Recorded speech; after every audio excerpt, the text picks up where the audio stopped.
Tuh. Alhamdulillah wassalatu wassalamu ala sayyidina Rasulillah Sayyidina Muhammad ibn Abdullah wa ala alihi wa sahbihi wa man wala. Subhanaka la ilma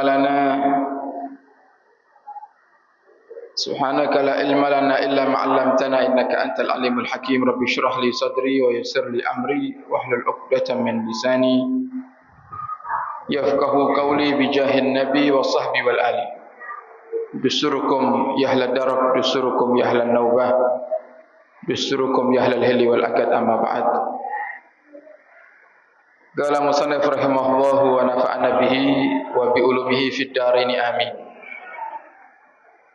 Wa an sayyidina Ali karamallahu wajhah la yazalu din wad dunya qaimaini ma dama arba'atu asya'. La yazalu din wad dunya qaimaini ma dama arba'atu asya'. Ma dama al-aghniya la yabkhalun wa ma dama al-ulama ya'maluna bima 'alimu wa ma dama al-juhala la yastakbiruna amma lam ya'lamu wa ma dama al-fuqara la yabi'una akhiratahum bidunyahum. Yang kami hormati para ulama, para kiai, para asatid, wa nakhussu bidzikir para pengurus Masjid Al-Azhar dan juga sedaya para hawari Majelis Asy-Syifa, para jamaah pecinta dan perindu Nabi Agung Muhammad sallallahu alaihi wa alihi wasallam. Semoga semua yang hadir di malam hari ini diberikan umur yang panjang oleh Allah Subhanahu wa taala dalam ketaatan serta sehat wal afiah, dan Allah kabulkan hajat kaula panjenengan dunia dan akhirat, amin ya rabbal alamin. Saat ini monggo pengurus masjidnya duduk di depan sini. Monggo Pak Jimur, monggo.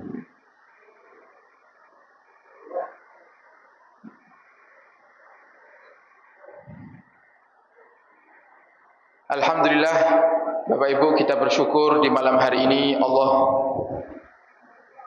berikan kemudahan datang kaula panjenengan untuk berkumpul bersama di salah satu rumahnya di Masjid Al-Azhar dalam keadaan kaula panjenengan sedaya sehat wal afiat. Ini nikmat yang besar yang Allah berikan kepada kita. Di samping Allah Subhanahu wa taala telah memberikan kepada kita nikmat dijadikannya kita umat Nabi Muhammad sallallahu alaihi wasallam, Allah Subhanahu wa taala juga memuliakan daripada umatnya Nabi Muhammad ini dengan ibadah yang sedikit tapi pahalanya besar. Ibadah sesaat pahalanya mengalahkan daripada ibadah orang yang melakukannya bertahun-tahun bahkan puluhan tahun. Nah, termasuk duduknya kita Bapak Ibu di malam hari ini, kita belajar di rumah Allah, beriktikaf di masjid. Pahala yang dijanjikan oleh Allah Subhanahu wa taala sebagaimana yang Nabi kita Muhammad sallallahu alaihi wasallam beliau mengatakan dalam hadisnya, barang siapa orang yang berangkat dari rumahnya menuju ke masjid untuk mengajarkan kebaikan atau belajar kebaikan, maka tidak mereka pulang kecuali mereka akan mendapatkan pahala haji yang sempurna.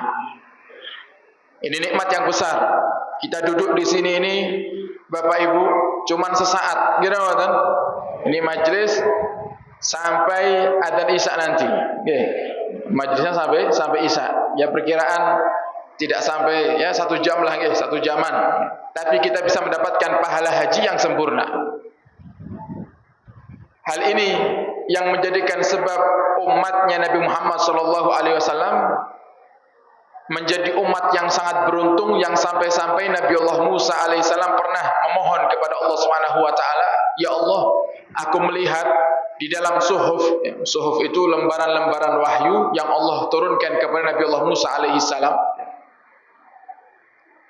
Allah Subhanahu wa taala mengatakan di dalam suhuf yang diturunkan kepada Nabi Allah Musa alaihissalam bahwasannya ada umat di akhir zaman yang umur mereka pendek tapi pahala ibadah mereka mengalahkan umat yang umurnya panjang. Umurnya pendek tapi pahalanya mengalahkan umat-umat terdahulu. Akhirnya pun Nabi Musa alaihissalam minta kepada Allah, ya Allah, jadikan mereka umatku. Kata Nabi Musa, jadikan mereka umatku. Kata Allah Subhanahu wa taala, tidak wahai Musa, mereka ummatu Ahmad.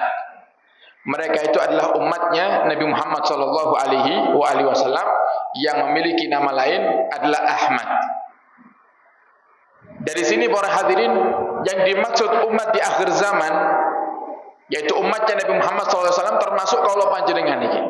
Nah, kita ini hidup di dunia, umur kita ini pendek jika dibandingkan dengan umat-umat terdahulu. Sering kami contohkan umat terdahulu itu Bapak Ibu balignya umur 150 tahun. Balig. Balig ini kan berarti lari saat ini umat Nabi Muhammad paling mentoknya balig. Ya, balig itu ada tanda-tandanya. Yang pertama ihtilam. Ihtilam itu keluar mani. Kemudian bagi yang perempuan keluar darah haid di atas umur 9 tahun, mulai umur 9 tahun ke atas kalau keluar darah haid berarti sudah dihukumi baligh. Jika tanda-tanda baligh ini tidak muncul sampai anak itu melebihi daripada umur 9 tahun ke atas, maka bagaimana cara menentukan balighnya? Ditunggu sampai umur 15 tahun Hijriah. Kalau anak panjenengan sudah sampai di umur 15 tahun Hijriah, walaupun tidak muncul tanda-tanda baligh, maka anak itu secara otomatis dihukumi baligh. Dia wajib sholat, dia wajib untuk puasa Ramadan, dia wajib untuk menjalankan apa yang ditaklif oleh Allah Subhanahu wa taala kepada umatnya Nabi Muhammad ini yang sudah baligh. Nah, berarti bisa kita ambil kesimpulan umatnya Nabi ini paling mentok balighnya umur 15 tahun Hijriah. Kalau memang tidak muncul tanda-tanda. Nah, umat Nabi-Nabi terdahulu balighnya umur 150 tahun. Nah, coba berarti umat Nabi terdahulu niku Bapak Ibu 150 tahun itu masih ABG, gitu kan? Anak baru gede, gitu kan? Lek tiang saat ini 150 tahun sama napa? Nah, sampun pindah alam, gitu kan? Belum kita lihat ini yang umurnya 150 tahun nih, ya. Seandainya pun ada ya dari sekian banyaknya jutaan orang mungkin ya hanya satu yang umurnya sampai ke 150 tahun, seandainya pun ada. Tapi sekarang ini di atas umur 100 itu sudah viral, gitu kan? 105, gitu. Wah, itu sudah rame itu dikatakan orang tertua di kota ini misalnya, gitu. Saya dulu punya nenek, ya. Kakaknya nenek saya itu tertua di Surabaya, umur 106 tahun. Wah, itu viral, masuk Jawa Pos itu di lembaran paling pertama. Baru 106 tahun itu. Ini kalau umatnya Nabi-Nabi terdahulu 100 tahun itu belum balik gitu. Oke. 100 tahun itu belum balik, masih anak-anak. Nah, sehingga umur mereka panjang. Nah, secara logika dengan umur mereka yang panjang, ibadah mereka menyembah Allah Subhanahu wa taala otomatis juga lebih banyak. Tapi mereka dikalahkan oleh umatnya Nabi Muhammad sallallahu alaihi wasallam. Oleh karena itu, para hadirin, ini yang sebenarnya harus kita ambil sebagai kesempatan kita untuk mengumpulkan pahala, terutama kalau panjenengan ini yang hidup di akhir zaman. Kita ini hidupnya di penghujung, ya, Bapak Ibu. Kenapa saya katakan penghujung? Ada sebuah kitab namanya Asratus Sa'ah yang isinya adalah tanda-tanda datangnya hari kiamat yang dijelaskan oleh Nabi kita Muhammad sallallahu alaihi wasallam. Di dalam kitab Asratus Sa'ah ini terbagi menjadi beberapa tanda. Di antaranya ada tanda kiamat yang kecil, ada tanda kiamat yang besar. Kalau sudah tanda kiamat yang kecil ini sempurna terjadi semuanya, maka tinggal menunggu tanda yang besar. Tanda yang besar itu yang bakal mengejutkan kaula panjenengan. Nah, di antara banyaknya tanda-tanda kiamat ini, hampir atau bahkan mungkin sudah semuanya tanda-tanda kecil yang Nabi jelaskan sebagai ciri datangnya hari kiamat itu sudah terjadi di zaman kita sekarang. Banyak di antaranya Nabi katakan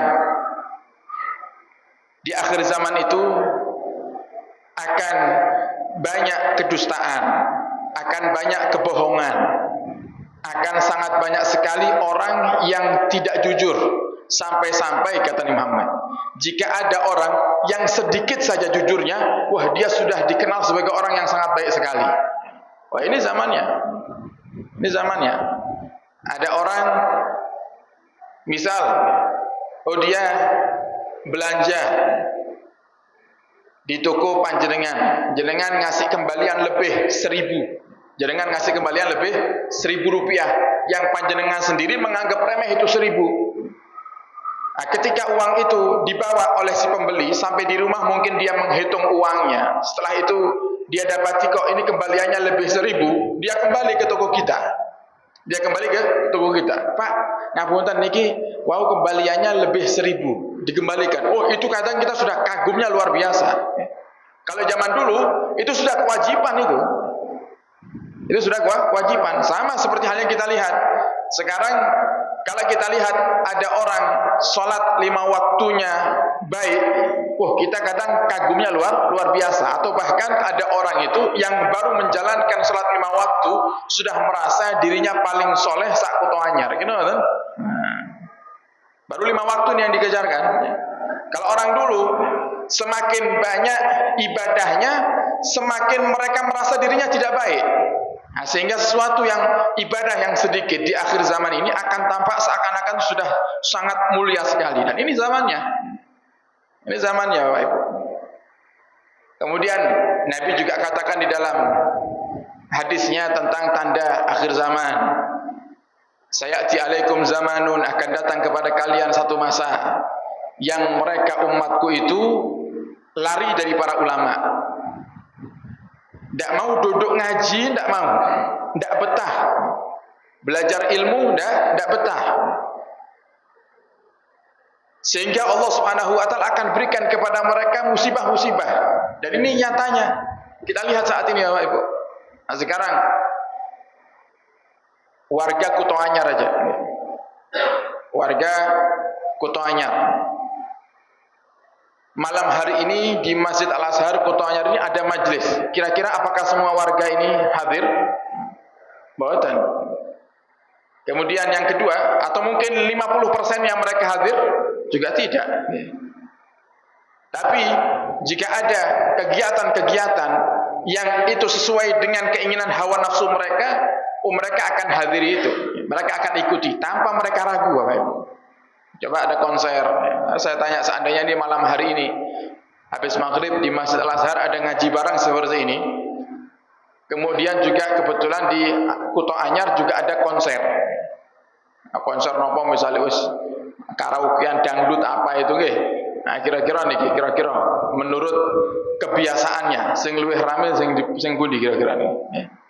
Majelisnya apa konser biasanya? Nah, biasanya konser. Padahal seandainya kok itu konser terjadi di malam hari seperti ini kok kemudian hujan, yang datang ya tetap ramai. Coba kalau majelisan, gerimis titik wis aras-arasan, gitu kan? Gerimis. Nanti berangkat iya nggak basah, pas pulangnya deres, timbangane kudanan deres masuk angin, wis mending ora usah teko. Nah, bulan depan aja datangnya.